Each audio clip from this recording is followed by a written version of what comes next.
আচ্ছা জান, আমি তোমাকে একটু পরে কল দিতেছি। কিরে বন্ধু, তুই কার সাথে কথা বললি? এই তো দোস্ত, পুরনো একটা বন্ধুর সাথে কথা বলছি।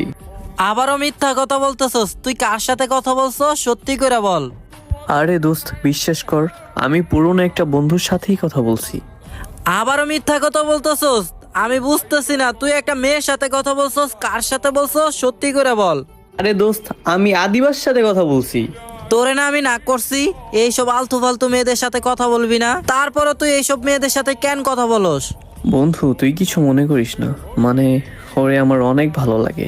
দূর বেটা, এইটা আবার কেমন কথা? ভাল লাগে মানে? তোরে না আমি না করছি এইসব আলতু ফালতু মেয়েদের সাথে কথা বলবি না, তারপরও কেন বলস? বন্ধু, কি করব বল, মেয়েটা সারাদিন আমার অনেক কল দেয়, অনেক কল দিয়ে বিরক্ত করে।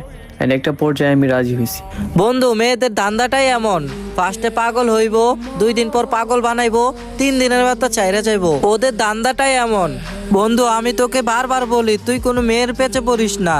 আমি তো বন্ধু তোর ভালোর জন্যই বলি। বন্ধু দেখিস, একদিন তুই এই মেয়ের জন্যই নেশা করবি, খারাপ হবি।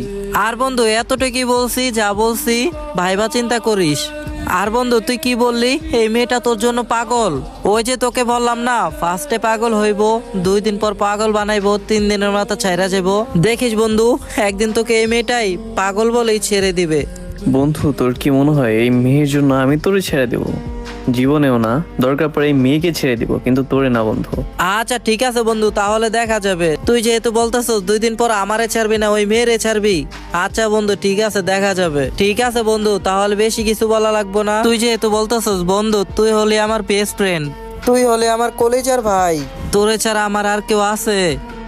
শিহাব, আজকের পর থেকে তুমি আমাকে ভুলে যাও। এখন থেকে আর আমাকে কল মেসেজ কিচ্ছু দিবা না। মানে তোমার আবার কি হইলো? তুমি আবার এই কথা বলতেছো কেন? বুঝলাম না। আমার কিছু হয় নাই, এত কথা বাদ। তুমি আর নেক্সট টাইম আমাকে কল মেসেজ কিচ্ছু দিবা না, ঠিক আছে? এই যে 1 মাসের মধ্যে তুই আমার কাছ থেকে কত গিফট টিপ নিছোস, আর তুই এখন আমাকেই ভুলে গেলি। আসলে না, মাইয়া মানুষগুলাই খারাপ। আর আমি যেটা বলছি সেইটাই, আমাদের ব্রেকআপ। আর এখন থেকে আমাকে কল মেসেজ কিচ্ছু দিবা না। তোমার সাথে সম্পর্ক আমার এখানেই শেষ। আচ্ছা ঠিক আছে ভাই, যা, আমিও তোর সাথে সম্পর্ক রাখবো না। কিরে শিয়াব বন্ধু, কেমন আছস? কথা বলস না কেন? কি হইছে? আরে কিছু না, যা তো, এমনি মনটা ভালো নাই। কি গার্লফ্রেন্ড ছাইরা দিছে? কইছিলাম না ছাইরা যাইবো। বলছি না একবার, মনটা ভালো নাই, যা এখান থেকে যা। বুঝলাম না, তোর গার্লফ্রেন্ডের সাথে তোর কিছু হইছে? রাহিম, দেখ ভাই, এখান থেকে যা, এমনি মনটা ভালো নেই, মনটা খারাপ আছে, প্লিজ ভাই যা। ও তুই ওর রাগ সব আমারে দেখাইতেছস কেন?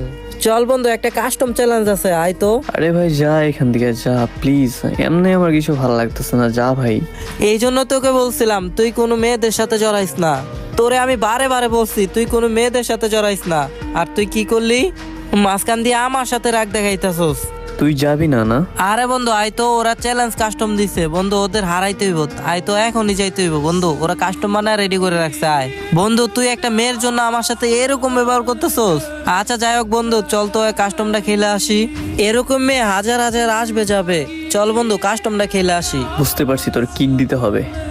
হ্যাঁ, সামান্য একটা মেয়ের জন্য একটা ঘনিষ্ঠ বন্ধুত্ব ধ্বংস হয়। তো আমার ভালোবাসার মানুষেরা, শুধু কি ভিডিও দেখলে হবে? সাপোর্টও করতে হবে। আমার একটা স্বপ্ন আছে, আমার এই পেজে 100K ফলোয়ার হবে। তো তোমরা সবাই একটা করে ফলো দিয়ে একটা লাইক করো, আর ভিডিওটি সবার কাছে শেয়ার করে দাও। তোমাদের জন্য আমি অনেক কষ্ট করে ভিডিও বানাই ভাই, প্লিজ এই ছোট্ট একটা অনুরোধ রইলো। আর আমি একটা নতুন ইউটিউব চ্যানেল খুলছি, সবাই যে সাবস্ক্রাইব করে আসো।